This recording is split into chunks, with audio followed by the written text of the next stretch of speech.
I was 31 when a text message destroyed what I thought was the best decision I'd ever made. I remember the moment exactly. Standing in the construction site parking lot, boots covered in concrete dust, phone buzzing in my hand. 3 weeks before our wedding. 3 weeks before I was supposed to marry the woman I'd spent a year and a half building a future with. The message was from Sarah. No heart emoji, no excitement. Just 7 words that made my stomach drop. I'm pregnant. Want Connor at appointments. I read it 3 times, each time hoping I'd misunderstood. Connor, her ex-boyfriend, the guy she'd dated for 2 years before we met. She wanted him at her prenatal appointments. Not me alone, him too. Like this was some kind of co-parenting arrangement before the baby was even born. My hands were shaking when the second message came through. A screenshot of prenatal vitamins. Picking these up tonight. Did research on what's good for the baby. Not our baby, just the baby. Like I was peripheral to the whole situation. I stood there watching other guys from the crew drive away, probably heading home to normal lives where their fiancés didn't casually mention involving ex-boyfriends in their pregnancies. The sun was setting, and I felt this strange clarity wash over me. This wasn't how you told someone they were about to be a father. This was how you delivered an obligation to someone you barely respected. We'd been planning this wedding for 6 months. My parents had already flown in from Ohio. The invitations were sent. The venue was booked. Everything was supposed to be perfect. But sitting in my truck with the engine off, I couldn't shake one simple question. If she's 6 weeks pregnant, and we've been having problems for the past month, when exactly did this happen? When she called, her voice was flat. Did you get my messages? Yeah, I got them. Good. Can you stop by CVS tonight? I need those vitamins. I've been feeling sick all morning. I kept my voice steady. How far along are you? About 6 weeks, I think. Look, I know this is sudden, but Connor needs to be involved. He was part of my life for a long time, and he has the right to be there for important moments. The right to be there, like I was the guest in my own relationship. You want your ex-boyfriend at your prenatal appointments? Our prenatal appointments. And yes, he's mature enough to handle this. I hope you are too. The way she said it, like I was the problem, like wanting your ex around during your pregnancy was completely reasonable behavior for someone getting married in 3 weeks. I told her I'd think about it, and she said not to think too long. She'd already texted Connor about the first appointment on Tuesday. After she hung up, I sat there for 20 minutes. Other construction workers were long gone. The parking lot was empty, except for my truck, and the growing suspicion in my gut. Something was deeply wrong. The cold delivery, the immediate involvement of her ex, the complete lack of consideration for how any of this might make me feel. I started my truck and headed towards CVS, but a different plan was forming. Last month, when Sarah was helping me organize my desk, I'd seen her going through old mail. She'd kept a utility bill from Connor's place, something about forwarding his security deposit. At the time, I thought nothing of it. Now I knew exactly why I'd remembered that detail. Connor lived on Maple Street, number 42. I bought every vitamin on her list. Folic acid, prenatal multivitamins, omega-3, calcium supplements. The cashier smiled at me like I was some excited father-to-be. If she only knew these weren't going to my fiancé. On the drive home, I made 3 phone calls. First, the wedding venue. I need to cancel for next month. The coordinator tried to salvage it, mentioned the deposit, asked about rescheduling. I told her to keep the deposit and cancel everything. Second call was to the caterer. same story. Third was to the florist. Each call felt like lifting weight off my shoulders. My savings account was taking a hit, but my gut was screaming that this was the right move.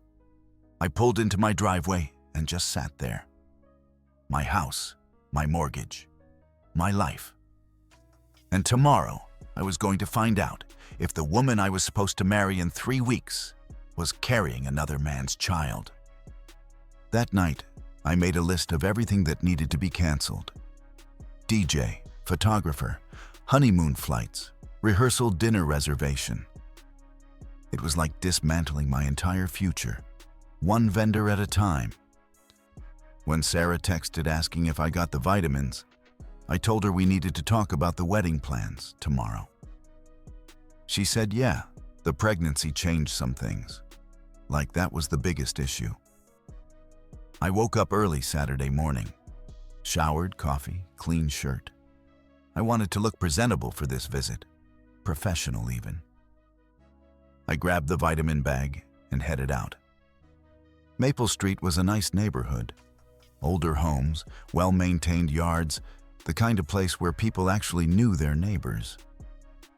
Number 42 was a blue house with white shutters. 2 cars in the driveway. I walked up to the front door and knocked. Footsteps inside. The door opened. A woman answered. Pregnant. Very pregnant. Maybe 8 months. Dark hair, wedding ring, confused expression. Can I help you? For a second, I couldn't speak. This wasn't part of my plan. Hi, I'm sorry to bother you. I'm looking for Connor. Connor Shields. That's my husband. Is everything okay? Husband. The pregnant woman was Connor's wife. I think there might be some confusion about something. Is he home? She studied my face, probably picking up on the tension in my voice.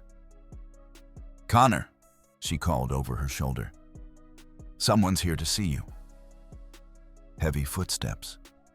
Then Connor appeared behind his very pregnant wife. Tall guy, brown hair, work clothes. He looked at me with the expression of someone who knew exactly why I was there. Can we talk? I asked. His wife looked between us. What's this about? I held up the bag of vitamins. I think these belong to you guys. My fiancé asked me to drop them off. Said you were expecting. The pregnant woman's face went white. What did you just say? Connor stepped forward, jaw tight. Who are you? I'm the guy who's supposed to marry Sarah Payne in 3 weeks. Or was supposed to anyway. She's pregnant, wants you at her doctor appointments, and asked me to buy these vitamins for the baby. I held up the bag again. Thought I'd bring them directly to the future father. That's impossible, Connor said, but his voice cracked. I haven't talked to Sarah in 2 years. His wife turned to look at him. Sarah. Your ex-girlfriend, Sarah? She's 6 weeks pregnant, I continued, keeping my voice steady. Says you deserve to experience this with her. Says you have the right to be there for important moments. Her words, not mine. Clara's hands went to her belly. 6 weeks pregnant. Connor, what is he talking about? I don't know. This is insane. Connor's voice was getting louder. I'm married. We're having our own baby in a month. That's what makes this so interesting, I said. Because she seems pretty confident you'll want to be involved. In fact, she already texted you about the first appointment. Tuesday, she said. Connor pulled out his phone, scrolling frantically. Clara watched him, her breathing getting heavier. There's nothing here, he said. No messages from Sarah. Nothing. Maybe check under a different name, I suggested. Or maybe you deleted them already. Get off my property, Connor snapped. I don't know what kind of game this is, but... Connor. Clara's voice was quiet but firm. Show me your phone. Clara. You can't seriously believe. Show me your phone, now. The tension on that front porch was suffocating. Connor looked at his wife, then at me, then back at his wife. Finally, he handed over his phone. Clara started scrolling. I watched her face change as she went through everything. There's a number here, she said slowly. Called you 3 times last week. No name attached. Connor grabbed the phone back. Spam calls, telemarketers. I get them all the time. At 11 p.m. on a Wednesday? Clara's voice was shaking now. Telemarketers calling at 11 p.m. I pulled out my phone and showed them a screenshot of Sarah's message. This is what she sent me yesterday. Read it yourself. Clara took my phone with trembling hands. Her lips moved silently as she read. When she finished, she looked like she might be sick. She wants you at her doctor appointments, Clara whispered. She wants you there when she has ultrasounds, when she finds out the gender, when she couldn't finish the sentence. This is crazy, Connor exploded. I haven't touched that woman in 2 years. We broke up. I met Clara. We got married. We're having our own baby. Then explain the phone calls, Clara said. I can't explain them because I don't know what they were. Maybe it was a wrong number. Maybe it was... 3 times? Clara interrupted. Same number. Late at night while I was sleeping. I watched this marriage implode in real time on their front porch. Part of me felt bad for Clara. She was 8 months pregnant, finding out her husband might be involved with another pregnant woman. But part of me was relieved. At least now I wasn't the only one dealing with this insanity. Look, I said, addressing Clara directly. I don't know your husband. Never met him before today. But I know my fiancée, and she doesn't say things like this unless she has a reason to believe they're true. Clara sank down onto the front step, still holding my phone. She's really pregnant. 6 weeks, according to her. And she really wants Connor at her appointments. That's what she told me. Said he deserves to experience it. Connor was pacing back and forth on the porch now. This is a setup. Someone's trying to destroy my marriage. Clara, you know me. You know I would never. I thought I knew you, Clara said quietly. But I also thought you'd tell me if your ex-girlfriend was calling you late at night. Because I didn't think it mattered. I thought they were spam calls. Clara handed my phone back to me and looked up at her husband. Call her. What? Call Sarah, right now. Ask her what this is about. Connor's face went pale. I don't have her number. You just said she might have been calling you. If it's spam, prove it. Call the number back. The silence stretched out forever. Connor stood there, phone in his hand, looking trapped. Finally, I broke the silence. You know what? Don't bother calling. I'll handle this myself. But Clara, you should know. Your husband's name came up in this conversation because my fiancée specifically requested his presence at medical appointments for her pregnancy. Make of that what you will. I set the bag of vitamins on their porch railing.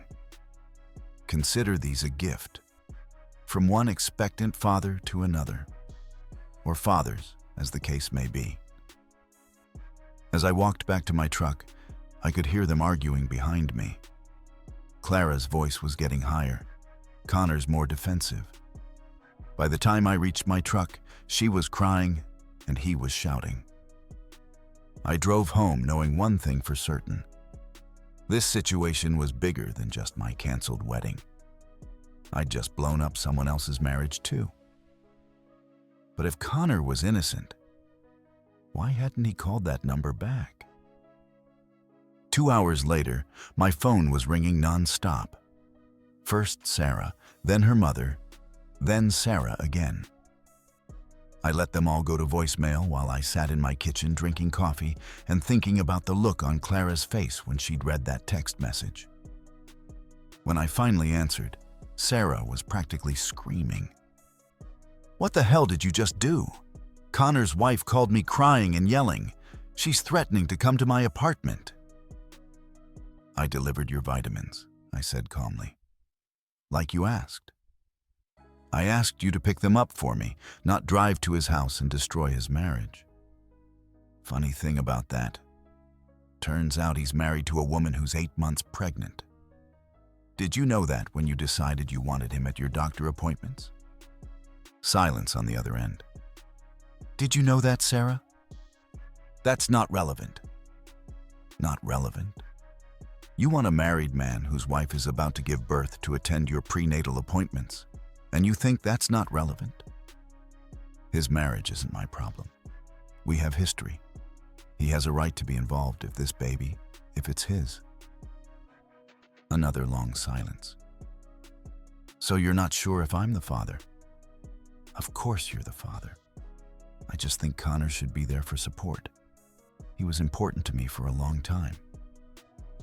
I almost laughed. Support? You want your ex-boyfriend there for support while you're having my baby? And you see nothing wrong with this picture? You're being ridiculous. Lots of people have complicated family situations. Complicated? Sarah, his wife is about to give birth in a month. She's 8 months pregnant, and you want her husband holding your hand at doctor appointments. Look, I didn't know about his wife's timing, okay? But that doesn't change anything. This baby needs father figures in its life. Father figures, plural. I took a deep breath. Here's what's going to change. The wedding is canceled, completely. I've already called all the vendors. What? You can't just cancel our wedding. Watch me. I'm not marrying someone who thinks it's normal to involve her ex-boyfriend in her pregnancy. I'm not starting a family with someone who makes decisions like this without even discussing them with me. You're overreacting. This is just about Connor being supportive. No, this is about you treating me like a backup plan. This is about you being more concerned with Connor's feelings than your fiancé's feelings. This is about you announcing a pregnancy over text message, like you're ordering pizza. I could hear her crying now, but I wasn't done. Here's what's going to happen. You're going to have this baby. When it's born, we're doing a paternity test. If it's mine, I'll support the child financially. But you and I are finished. I'm not playing second fiddle to your ex-boyfriend in my own relationship. You can't do this to me. My parents spent money on this wedding. The invitations are already sent. Should have thought about that before you decided Connor deserved to experience your pregnancy. I hung up. Within an hour, her father was at my door. Mr. Frank Payne, wearing his weekend golf clothes and the expression of a man who just had his daughter call him sobbing. "We need to talk," he said. I invited him in, offered him coffee. We sat at my kitchen table like civilized adults while he tried to convince me to reconsider. Sarah's emotional right now. Pregnancy hormones, you know how it is. She probably didn't think through that text message properly. Mr. Payne, she didn't just send a text. She called Connor multiple times late at night while his pregnant wife was sleeping. His face changed. She called him. His wife found the calls on his phone. Same number 3 times last week, 11 p.m. calls. He rubbed his forehead. I didn't know about that. Your daughter is 6 weeks pregnant and already planning to involve another man in the pregnancy. Not just any man, a married man whose wife is about to give birth. You think this is about hormones? Maybe she just wanted closure. You know how young women can be about ex-boyfriends. Closure involves a coffee date and conversation. This involves medical appointments and prenatal care. This involves disrupting someone else's family while they're expecting their first child. We sat in silence for a few minutes. Finally, he sighed. What would it take for you to reconsider? The deposits alone are going to cost us $15,000. It's not about money, Mr. Payne. It's about respect. Your daughter showed more consideration for her ex-boyfriend's feelings than for mine. She made a unilateral decision about involving another man in our family planning. I can't build a life with someone who thinks that way. What about the baby? If it's mine, I'll be a father. I'll pay support. I'll be involved in the child's life. But I won't be married to someone who thinks it's appropriate to have her ex-boyfriend at ultrasound appointments. He nodded slowly. I understand your position. I don't like it, but I understand it. There's something else you should know. Connor's wife is 8 months pregnant. When she finds out your daughter was calling her husband late at night, wanting him involved in another pregnancy, this isn't going to end quietly. Mr. Payne's face went pale. What do you mean? I mean, your daughter just inserted herself into someone else's family crisis, a family that's about to have their first baby. If I were you, I'd prepare for some very angry phone calls. After he left, I sat alone in my kitchen looking at the wedding planning folder we'd put together over the past 6 months. Venue contracts, catering menus, guest lists, everything we'd been excited about 3 weeks ago. My phone buzzed. Text message from an unknown number. This is Clara Shields. I need to ask you something. Can we meet? I stared at that message for a long time before typing back. When and where? Clara wanted to meet at a diner downtown. Neutral territory, she said. When I arrived, she was already there, sitting in a corner booth, hands wrapped around a coffee cup. At 8 months pregnant, she looked exhausted and stressed. Thank you for coming, she said as I sat down. I know this is weird. It's been a weird week. She attempted a smile, but it didn't reach her eyes. I need to know exactly what Sarah told you. Every detail. Because Connor is still denying everything. And I don't know what to believe anymore. I told her everything. The text messages, the vitamin list, the phone conversation about Connor deserving to be involved. I showed her screenshots of Sarah's messages. Clara listened without interrupting, her face getting paler with each detail. She really said he deserves to experience it? Those were her exact words. Clara stared out the diner window for a long moment. We've been trying to have a baby for 3 years. 3 years of fertility treatments, doctors, procedures, disappointments. When I finally got pregnant, Connor cried. He was so happy. She paused, touching her belly. 2 weeks ago, he started acting different. Distant, staying late at work, checking his phone constantly, getting calls he wouldn't answer in front of me. I thought maybe he was planning something for when the baby comes. A surprise for the nursery or something. The late-night calls started 2 weeks ago. Around then, yes. Always when I was sleeping or in the shower. When I asked about them, he said telemarketers or work stuff. A waitress refilled our coffee. Clara waited until she was gone before continuing. After you left yesterday, I made him call that number. The one that had been calling him. She took a shaky breath. It went straight to voicemail. Sarah's voice. Hi, you've reached Sarah. Leave a message. Clear as day. I felt a sick twist in my stomach. What did Connor say? He said he didn't recognize the voice. Said he'd never heard it before. But I could see it in his face. He was lying. Clara's hands were shaking now. I went into labor last night. False alarm, but we spent 4 hours at the hospital. Connor barely spoke the whole time. Just sat there staring at his phone. Is the baby okay? Baby's fine, but I'm not. I can't stop thinking about what you said. About Sarah wanting him at appointments, wanting him to experience the pregnancy. She looked directly at me. What if she's pregnant with my husband's baby? The question hung in the air between us. It was what we were both thinking, but hearing it out loud made it more real. Have you confronted him directly? I tried. He just keeps saying I'm being paranoid because of pregnancy hormones. Says you're some crazy guy trying to destroy our marriage for no reason. She paused. What do you think? Clara was quiet for a long time. Finally, I think my husband has been lying to me.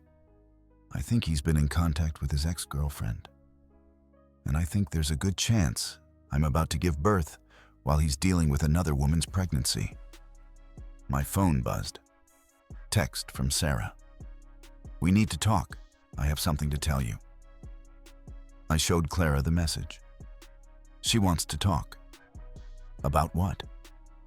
Only one way to find out. Clara leaned forward. I want to be there when you talk to her. I don't think that's a good idea. You're about to give birth. You don't need this stress. I need to know the truth. I need to look her in the eye and ask her if she's been calling my husband. Clara's voice was firm despite the tears in her eyes. I need to know if the father of my baby has been planning to leave me for his pregnant ex-girlfriend. Clara, please. I can handle whatever she has to say, but I can't handle not knowing. I looked at this woman who was about to become a mother, whose world was falling apart just like mine had a few days ago. We were both casualties of the same situation. Okay, but we meet somewhere public, and if this gets too intense, you leave. Your baby's health comes first. Clara nodded. Thank you. I texted Sarah back. Coffee shop on Main Street, 1 hour. Her response came immediately. I'll be there. This changes everything. An hour later, we were sitting in Starbucks when Sarah walked in. She spotted me immediately, then noticed Clara. Her face went white. What is she doing here? Sit down, Sarah. Clara has some questions for you. Sarah remained standing. I'm not discussing my personal life with Connor's wife. You mean your boyfriend's wife? Clara said quietly. Connor is not my boyfriend. But you've been calling him. Sarah's eyes darted between Clara and me. I called him to ask about some old stuff I left at his place when we broke up. That's all. At 11 p.m., Clara pressed. 3 times in 1 week? I work late shifts. It was the only time I could call. What old stuff? I asked. Just things, personal things.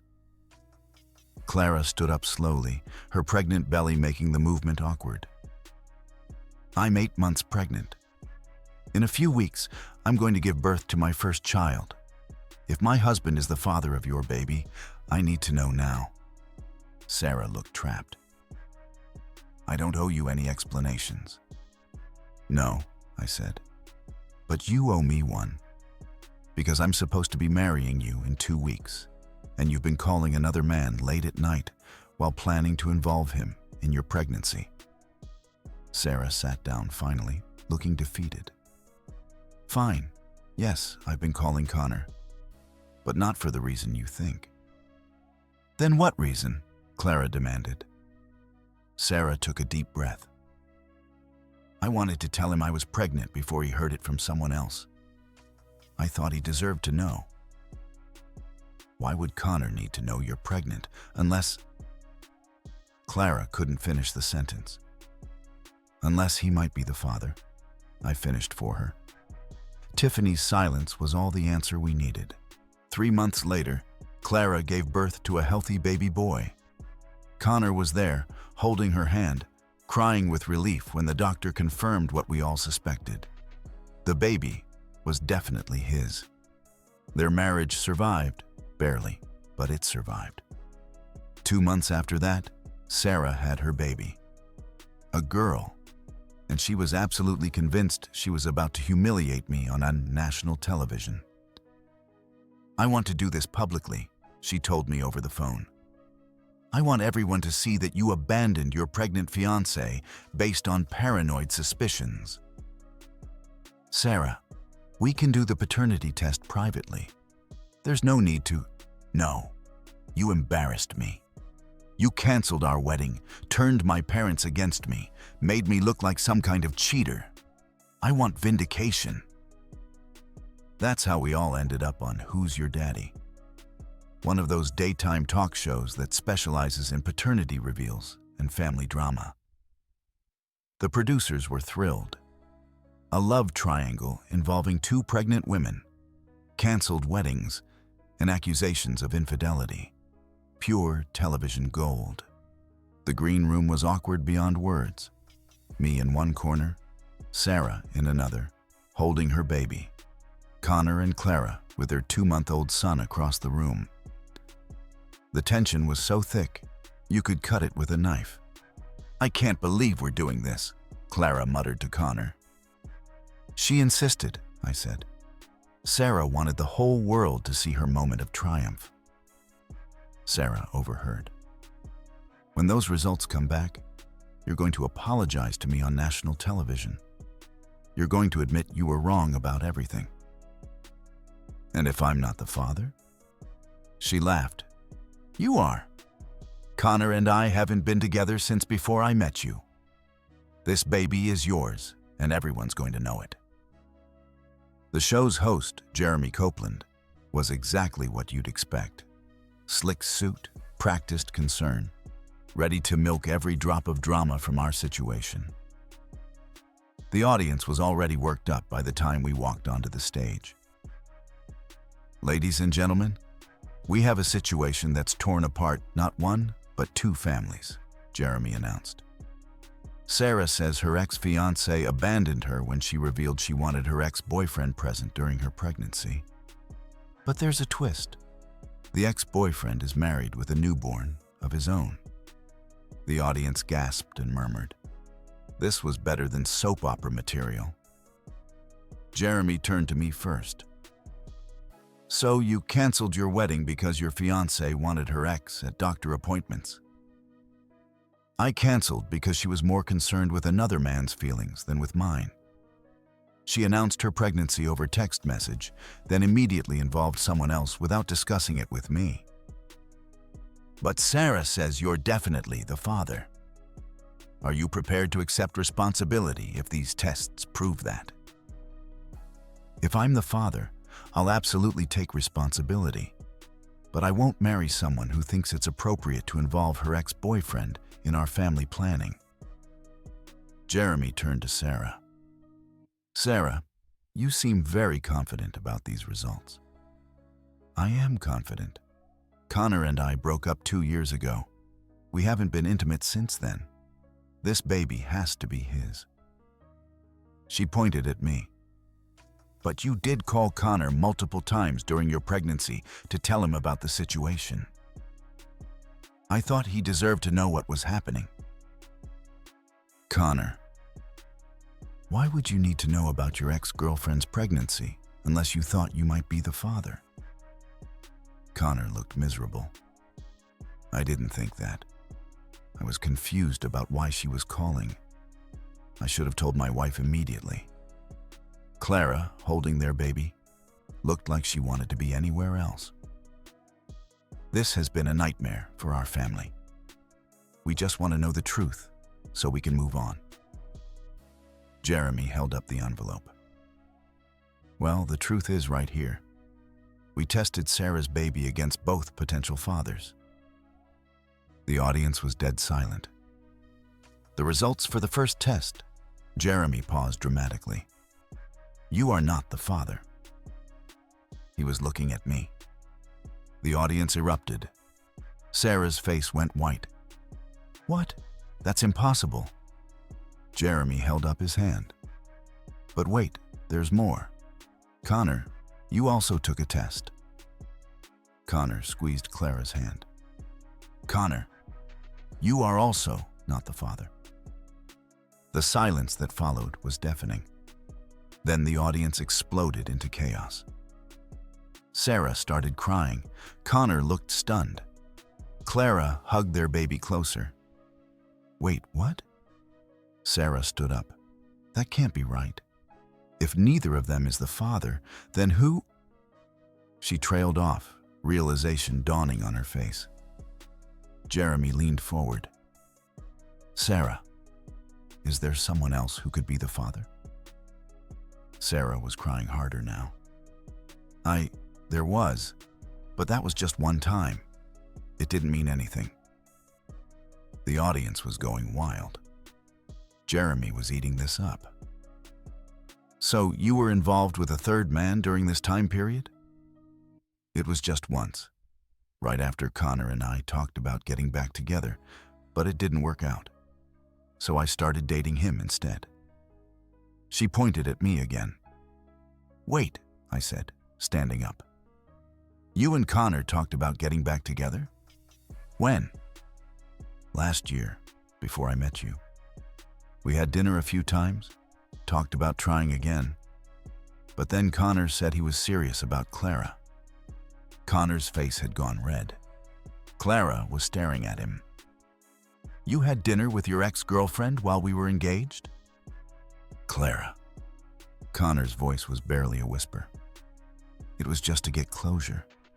I told you I was meeting an old friend. An old friend who you then considered getting back together with. Jeremy was practically rubbing his hands together with glee. So, Connor, you were considering leaving Clara for Sarah? No, we talked about it. But I realized I loved Clara. But during that time, Sarah, you slept with someone else? Yes, because Connor chose Clara over me. I was hurt and angry, and I made a mistake. I sat back down, feeling like I'd been hit by a truck.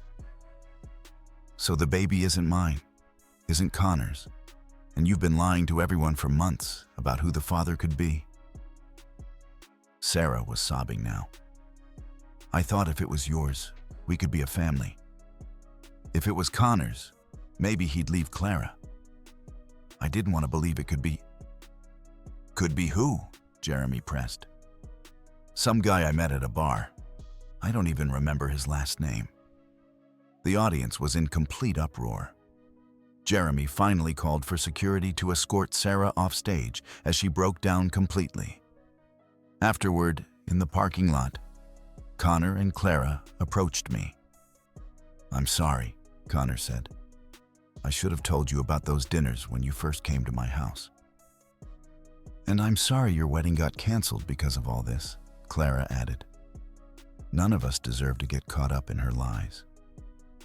I looked at this couple holding their baby, trying to rebuild their marriage after months of uncertainty and betrayal. You guys are going to be okay. Connor nodded. We're going to counseling. Clara deserves better than what I put her through. And the baby is definitely yours? Definitely. We did our own test months ago.